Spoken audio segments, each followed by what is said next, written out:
getting all those expert forecasts that say oil use will grow so much or electricity use will go up so fast. Look at the simple fact. About 500 million people on this planet, mostly rich people, have an energy-rich lifestyle, mostly in the Western world. At least 5 billion people on this planet want an energy-rich lifestyle. That's a 10x at least. And by the time we're done, it might be a 20x more need for everything. More oil, more electricity, more steel, more cement, no matter what you think about it. That's why almost all those expert forecasts are wrong about how much energy we need. We need a lot more than people think. Now, experts are usually right till there's any change. I'm a capitalist, so I hate to quote Karl Marx, but he was right. When the train of history hits a curve, the intellectuals fall off. So the first thing I'm going to try and convince you, the thing that most gets in the way of solving the energy problem is this whole notion of what the experts tell you is possible and not. So first I'm going to tell you to ignore all the experts and prove to you that they're wrong, and then go about talking about how we might solve the problem. Two of my favorite quotes, one by Martin Luther King, that human salvation lies in the hands of the creatively maladjusted. And George Bernard Shaw, who said, all progress depends on the unreasonable man. Or woman, he should have said. He wasn't politically correct. I think this is essentially true. And this is why all of traditional wisdom on energy is wrong. So let's do a reality check on these experts.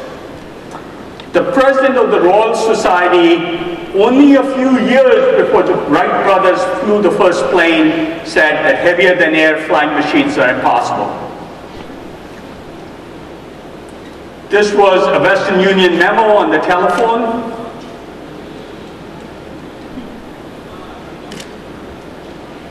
This was my favorite because Ken Olsen was competing with Sun when we started Sun. He said, why does anybody need a computer of their own? I actually agreed with them that most people don't need a computer, they need 20 of them. Your washing machine has a computer that looks like one of Deb's computers. So, let me ask a question. This was a New York Times article, I think it was fairly recent, a few months ago. And it said that twice as many people in India, 650 million people, have access to cell phones. Twice as many as have access to toilets or latrines. Which expert 10 years ago would have made that forecast? You'd have been thought crazy, but in fact, it's the truth. Why? Because you can go out in the field, but you can't find a substitute to a cell phone. Experts believe conventional wisdom. A tweet. This did not exist 5 years ago. 100 million users, 65 million tweets a day, and you can tell the mood of the nation. I know people who study the language of tweets and say that people are getting pessimistic or optimistic about the US economy. Who would have forecast that? This is a very interesting map. This is a map, and I won't go into the details in the interest of time, of the number of tweets from Tahrir Square when the Egyptian revolution was happening. A few minutes before, you see those isolated tweets near the center. Mubarak announced he was resigning. And then you see it catch fire when Mubarak resigned. Who would have predicted these kinds of tools and the power of these kinds of tools? Only unreasonable people predict these kinds of things, whether it's toilets in India relative to cell phones, or whether Twitter can cause or help a revolution. Now, expert forecasts is my other favorite thing. My personal view is the only way experts make the right forecast is by making lots of them, and then hope that at least one of them will be successful. Let me go prove that.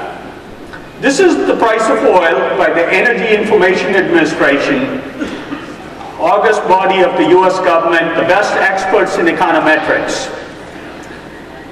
This was forecast for the price of oil, and I know you can't see the numbers, but the graphs, the picture is what's more important, was the 5-year forecast for the price of oil in 1985. The actual price was much, much lower.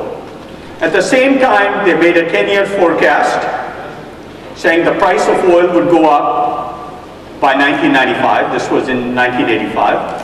The actual price was even lower. So forget the price change, they couldn't even get the direction of the change right. Now if you think it happened once, this is what happened in 1990. They couldn't get the direction right, let alone the price. In 1995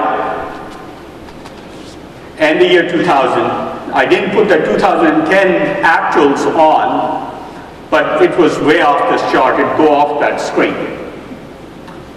This kind of accuracy, which is completely random, is what we base most energy policy in this country, because these are the experts at the Energy Information Administration who testify before Congress, feed into econometric models.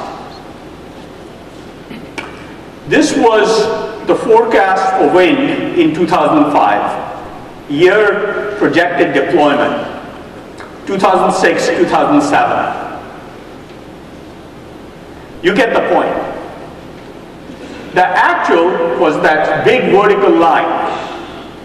So every year, a lot more wind was deployed than the experts forecast. So they took a new median, a new baseline, and they flattened it out because their model said it was going to be flat and slow growing. This is how forecasts are done. This was my favorite. McKinsey, in the year 1986, made a forecast for the year 2000 for AT&T, charged millions of dollars for this study to tell them how many cell phones there would be in the United States by the year 2000, 14 years out.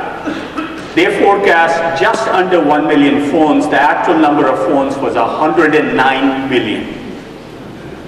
So I asked myself, first, why AT&T would pay millions of dollars for a forecast that was off by 10,000%. But more importantly, why did this happen? This was the cell phone in 1986. I owned one of these. Most people, most young people haven't seen these. They were mounted on the floorboard of your car. And the phone cord, yes, cell phones in the year 1986 did have phone cords. The cord was bigger than the cell phone of the year 2000. Now, if you use the phone on the left to make a forecast of how many cell phones there would be, you couldn't forecast 109 million phones. If you couldn't project what technology was going to be like in the year 2000, how could you project the number of cell phones? They took the past and extrapolated it, and I'll come back to this.